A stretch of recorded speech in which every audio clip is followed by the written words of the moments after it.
मन के हारे हार है, मन के जीते जीत। कहे कबीर हरि पाइये मन ही की प्रतीत।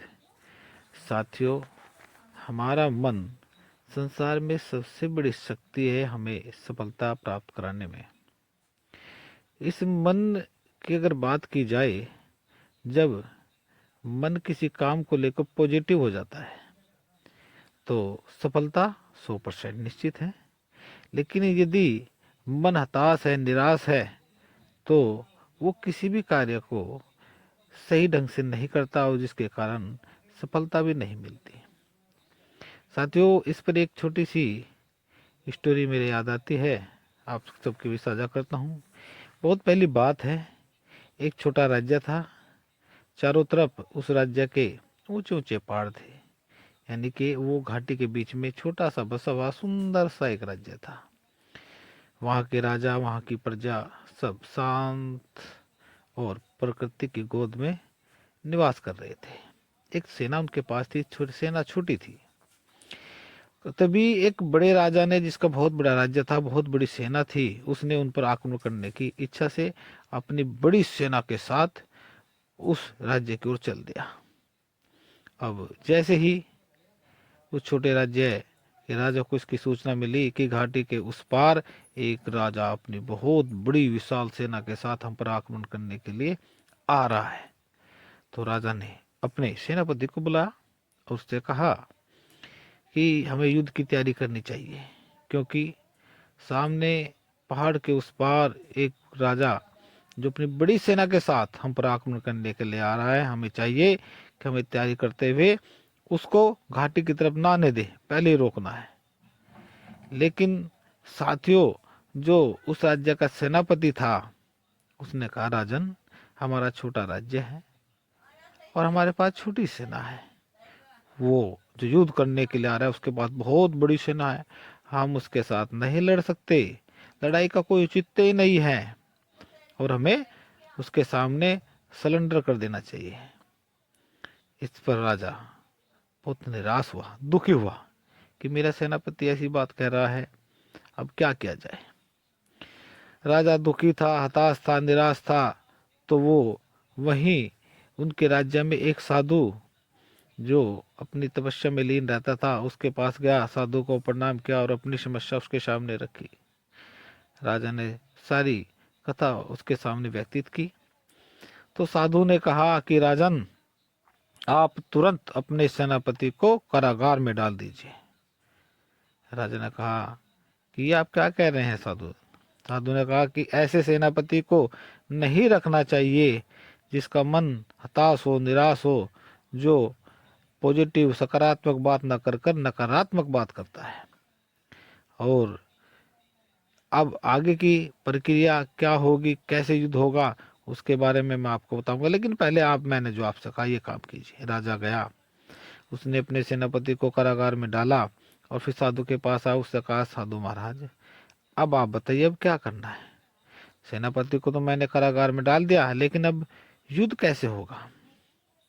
साधु ने कहा, आप चिंता मत कीजिए, ये घोषणा कीजिए कि कल सुबह सारी सेना तैयार होकर युद्ध के लिए यहाँ राज्य से बाहर मैदान में इकट्ठे हो जाओ और मैं आपकी सेना का नेतृत्व करते हुए युद्ध करूंगा। और मैं आपसे विश्वास दिलाता हूँ राजन कि हमारी जीत 100% निश्चित है। अगले दिन सारी सेना बाहर इकट्ठी हुई खुले मैदान में।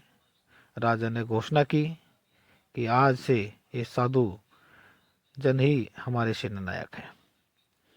साधु महाराज उस पूरी सेना को लेकर जंगल की ओर चल दिए और कुछ दूर आगे चलने के बाद उन्होंने पूरी सेना को एक स्थान पर रोका और कहा, देखिए,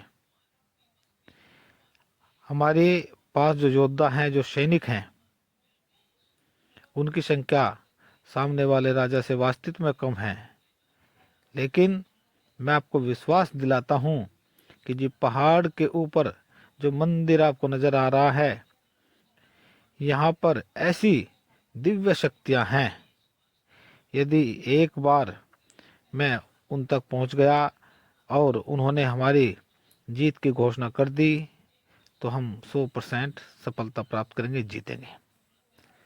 तो आप यहाँ रुकिए और मैं पूजा अर्चना कर कर मंदिर पर आता हूँ। साधु मंदिर में गए, वहाँ काफ़ी देर तक पूजा अर्चना जो भी क्या मंदिर के अंदर रहे। फिर वो नीचे आ गए। उन्होंने पूरी सेना को एकत्रित किया और कहा, मैं अभी मंदिर में गया था और मंदिर के अंदर जो वहाँ दिव्य शक्ति है, क्योंकि आप लोग जानते हैं मैं साधु हूँ, मुझे दिव्य शक्ति से बात करने की विधि मालूम है।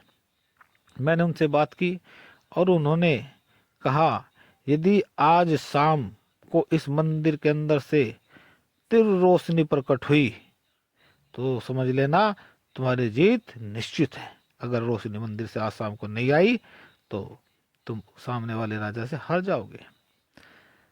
ठीक शाम के समय जब अंधेरा होना शुरू हुआ तो देखते क्या है, उस पहाड़ के ऊपर मंदिर से बहुत तेज रोशनी चमक रही है। सारी सेना में उत्साह, उमंग, जोश, जुनून जागृत हो गया कि हमारी जीत निश्चित होगी, क्योंकि अब हमारे साथ परमात्मा की शक्ति है, दिव्य शक्ति है। दोस्तों, अगले दिन सुबह ही पूरी सेना ने, जो एक बड़ी सेना सामने से आ रही थी पहाड़ के उस पार से, उसको घेर लिया और इस छोटी सी सेना ने उसके साथ इतना जबरदस्त युद्ध किया कि उसने पूरी बड़ी सेना को हरा दिया। और वो जो राजा युद्ध करने के लिए आ रहा था वो वापस चला गया। अब सारी सेना जीत के जोश और जुनून में वापस आती है। महाराज के पास सभी बहुत खुश होते हैं और सभी बताते हैं कि साधु जी ने ऐसे ऐसे चमत्कार किया, दिव्य शक्ति प्रकट हुई, उन्होंने मारते शक्ति और हम सब जीत गए। तो बहुत खुश है। राजा ने साधु जन से, जो उस दिन सेनापति उन्होंने नियुक्त किया था, उनसे बात की कि क्या राजन वो सेनापति ऐसे ही है। तो सेनापति ने राजन से कहा कि राजन, जब मैं इन सभी सैनिकों को अपने साथ लेकर गया युद्ध के लिए तो वाकई में ये हताश थे और निराश भी थे। ये डर रहे थे कि सामने एक बड़ी सेना है। इनके मन के अंदर जोश और जुनून नहीं था।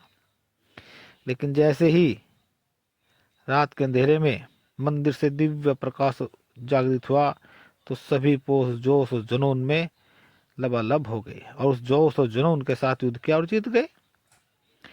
लेकिन मंदिर के अंदर से प्रकाश कैसे आया? साधु ने बताया कि राजन, उस मंदिर के अंदर किसी प्रकार की कोई दिव्य शक्ति ने प्रकाश जागृत नहीं किया था। जब मैं वहां पर पूजा अर्चना के लिए दिन में गया तो मैंने वहां एक बड़ा दिया रख दिया था।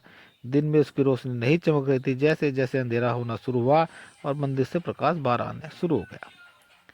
ये जो जीत हुई वो इनके मन के अंदर हुई। पहले सैनिकों के अंदर, मन के अंदर जीत उत्पन्न हुई। उनके अंदर ये जोश और जुनून, ये विश्वास हो गया कि हाँ, अब दिव्य शक्ति भी हमारे साथ है तो हमारी जीत निश्चित है। और जब ये सोचने के बाद ये सभी मैदान में गए तो ये सभी जीत गए। तो दोस्तों, यदि एक बड़ी सफलता आपको प्राप्त करनी है तो आपको अपने मन के अंदर पहले जीत पैदा करनी होगी। मन के अंदर जीत कैसे पैदा की जाएगी? मन के अंदर जीत जब पैदा की जाएगी जब आप किसी भी कार्य को पूरी इच्छा के साथ करेंगे। ये पूरी इच्छा क्या होती है? पूरी इच्छा से मतलब है जब आप एक लक्ष्य बनाकर एकाग्र होकर अपनी पूरी एनर्जी के साथ केवल एक दृढ़ निश्चय करेंगे कि ये कार्य करना है, तो आप 100% सफलता प्राप्त करेंगे।